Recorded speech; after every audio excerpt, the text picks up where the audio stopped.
Welcome back to the Stephen Knight Show. Adam, how's it going?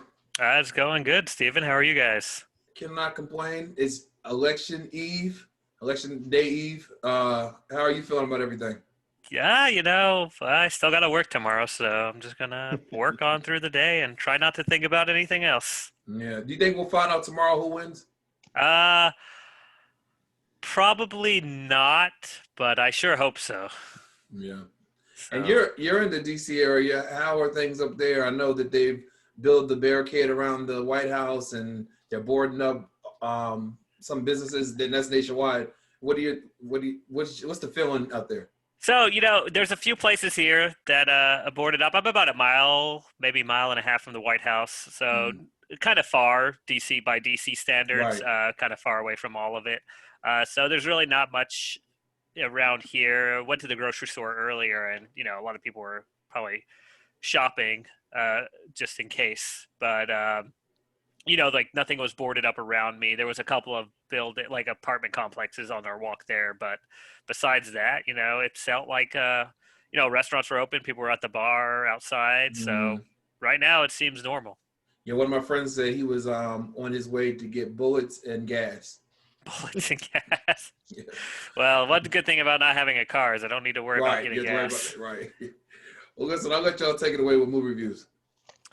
Sure thing. So I saw a new film that was released on Netflix called Rogue City or Bronx in French. And it's actually a French film. So, Netflix kind of digs into the foreign films from now and then. And it's a action film that's based on a couple of cops that work at this kind of anti-gang police squad in the French city Marseille, and it kind of follows along what happens after a shooting happens at this club, and these two cops that are kind of rivals are trying to save their own with units within the police station, while there's a new police chief also that's kind of getting involved, and it just kind of follows what happens within the members there.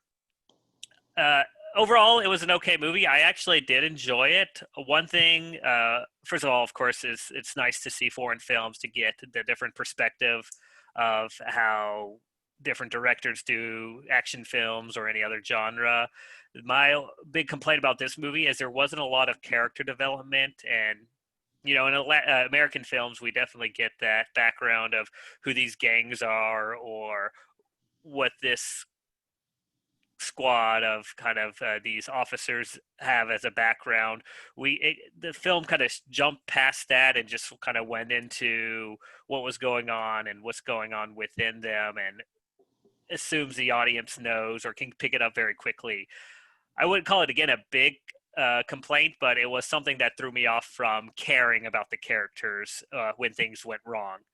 Um, but it's well done. Marseille, which is of course the second largest city in France, is a good backdrop and has kind of a nice, because it's on the water, different settings. It gives you a little bit of feel for the city. So overall, it's a film. If you're looking for something foreign that's different and maybe gets your mind off current events, definitely check it out. But it's not going to hold up to classic kind of crime action movies like Heat or anything like that. Uh, Besides that, I did hop into a couple of TV shows. So I finished Fargo season one.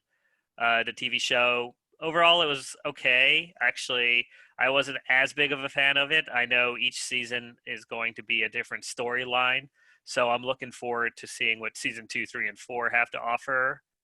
And Mandalorian is back, and of course, if for anyone unfamiliar, it's the Disney Plus hit show with Baby Yoda. And the season started okay. It's an hour-long episode as opposed to 30-minute long episodes. It's kind of fit the mold of season one, and by that I mean it was a good episode, not great.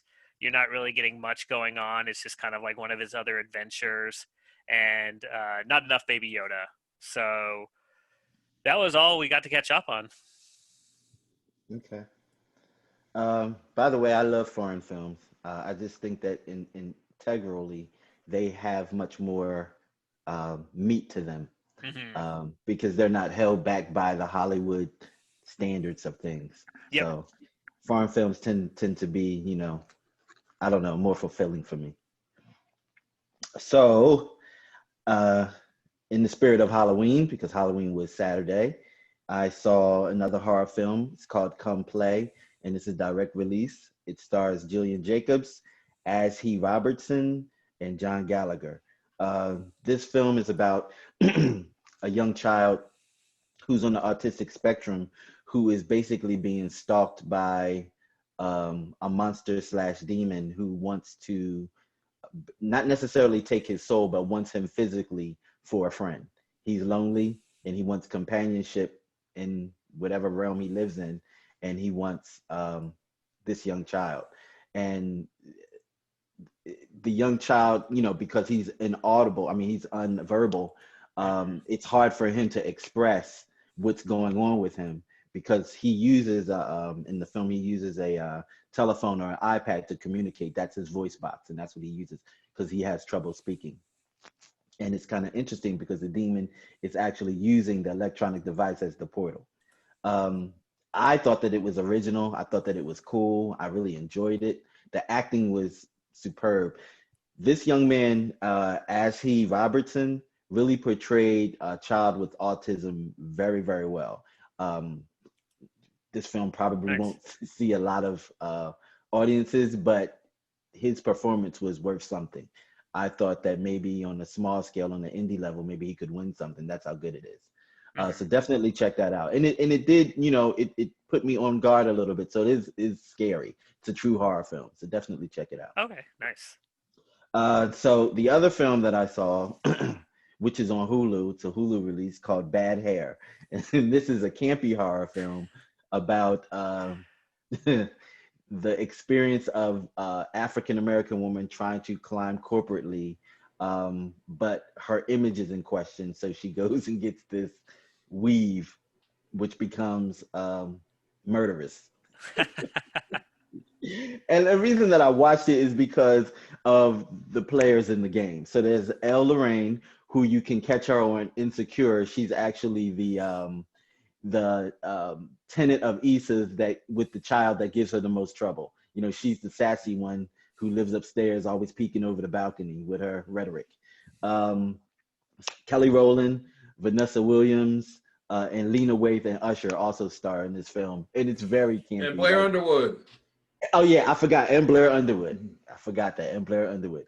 If you're really looking for a serious horror film, this is not the film for you to watch. I don't want you to go watch it and be disappointed. But if you're looking for something campy and funny and like insane, but they do tell a lot of truths in this film. I will give them that. They touch on a lot of stereotypes in the Black community, which is true. And there's a couple of hidden messages that I found in there as well. So definitely check it out. So you thought it was good? It's entertaining. It's worth a I saw watch. someone bashing it on Facebook. But it depends on in what spirit you went to go watch it. Hmm. If you went to go watch it looking for it to be like a serious horror film, Right. yeah, it's trash. But if you go into it kind of thinking it's a campy film, like there's a film that was released some years ago, and it's called Death by Temptation, which stars Kareem Hardison, which was a horror film, but it was a campy version of a horror film, and it became a Right. cult classic in the African American community. So I think that if you embrace it that way and you receive it that way, then it can be kind of a good film. It was campy. It's campy. I know Blair Underwood is in it because he was promoting it on the show, but Uh-huh. he said that there is a genre of these type of movies where the hair becomes the villain and kills all these people. He said there's like a real Yeah. There's a Simpsons Halloween episode that happened to Homer Simpson. Like same thing.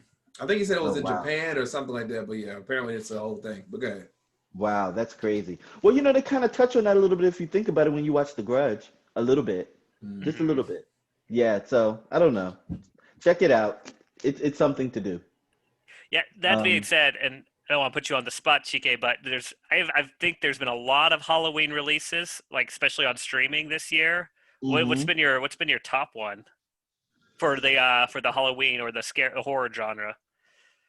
Uh, to be totally honest, I'm really loving what Shutter is doing because Shutter did this. They have a series of things going on their app, And I'm not just shouting out Shudder because they deal in horror, but they're bringing you horror in different ways. So you have original Shudder movies, you have original Shudder series, and then they're going all the way back to the 60s and the 50s, pulling horror films from back then and they're Oh, throwing them wow. on the app. So it's definitely a great hub for you to get if you're into horror. Okay. It's a good area for you to get, some of your horror fixes. So I would say right now, Shudder's probably doing the damn thing. Okay, nice. And it's a year. You think they can keep it up year round? Yeah, and I think the more that they grow, because I've been a member of them for a few years now, and I've seen them grow. So if they can continue to grow, they could probably be the premier horror hub. Oh, well, I wish them luck then. Yeah, yeah. The third film that I watched, it's not really hard. Again, it's kind of campy, but this is a remake of what year did I write down? 1990 release of The Witches, which starred Angelica Houston. And I want to say this, I'm going to be me at all times. I make up words. So this version that comes out in 2020 has been blackified. Kenya Barris got a hold of the script and he put his stank on it, and it's kind of flipped. It's morphed a little bit. It stars Anne Hathaway, Octavia Spencer, Stanley Tucci, and Chris Rock, and Jazir Bruno as the lead character. This was like I was watching a whole new film, even though I knew the storyline and how it went. Because of the nuances that Kenya Barris put into it, it was like watching a new film. And it's told from the perspective of a young Black kid instead of a young Caucasian kid, like in the other film. And both hold up. Like it made me actually want to go back and watch the old version. Oh, So nice. yeah, I should definitely check it out. This one is on currently HBO Max now. So check that out. It was a direct release to HBO Max. And yeah, check that out. And this is a family film. You can sit down and watch this film with the whole family, even though there's elements of horror in it. There's witches and, casting spells and all that jazz. But, it's cool. It's for the family. Okay. I'm sorry. Go ahead. And the last thing that I saw, the second episode to The Undoing on HBO. Listen, this show is so dramatic. I'm really liking the build up to whatever is coming, because every end of every episode thus far, there's this big cliffhanger that leaves you like, what? Oh my God, what's going to happen next? And I kind of live for that from my episodic television. Nice. And of course, we don't have the luxury with this particular show because it's new to blare through it and, a streaming session. So we have to wait every week for the next episode, and it's keeping me engaged. So definitely check that out, The Undoing on HBO. Nice. Well, Big Brother has ended. There was a winner last week. Oh, yeah. Cody won, which I knew he was going to win. It was only right that he won. On the last episode, he voted out, what's her name, Nicole, and kept Enzo, and he won by a sweep of the votes. They all voted for him. I'm just putting it out there. Mama Day, she won the favorite player, whatever, for the season. We requested to put her on the show, have her on the show. I really like her. She's been on 3 seasons before. So hopefully she'll come on the show and talk to us about her experience. But yeah, I watched some Halloween stuff. Nothing crazy. Nothing exciting. Let me ask you a question, Stephen. Would you ever go on Big Brother? No. But I will say I have this in common with Cody. Cody said he's like me. Well, he didn't say he was like me, but he was saying I can relate to him. Sometimes he said he don't feel like talking to people. He don't feel like and you just whip them. You can't go anywhere. Yeah. And like one of the contestants was sitting there talking to death, and you can just see his face and he's thinking, "Would she please shut up?" And but he know that he has to play a good social game and act like he cares. So he's asking her questions about what she's talking about. No, he could care less. That is so me. That is so me. And I cannot be confined with that many people and just have no outlet. And I don't like being talked to death. I just couldn't. Yeah, you got to always be on. Yeah, you do, because you have to think, again, it's not just the competitions, but it's also the social game and being likable in the home. People out there plotting against you. thinking you're the outcast or whatever. So yeah, I probably wouldn't do well in the game. Wow. But yeah. Well, listen, guys, thanks for always letting us know what to spend our time and money on. Hope you all have a great week. Again, I say it at the end of every segment. Make sure you vote if you have not voted. You can vote tomorrow. And there are a lot of states you can register and vote on the same day. Like Chike said before, you have your absentee ballot, go drop it off in person. Yeah, and DC does same day voter registration, so show up. Yeah, definitely. All right, guys, we'll be right back after this.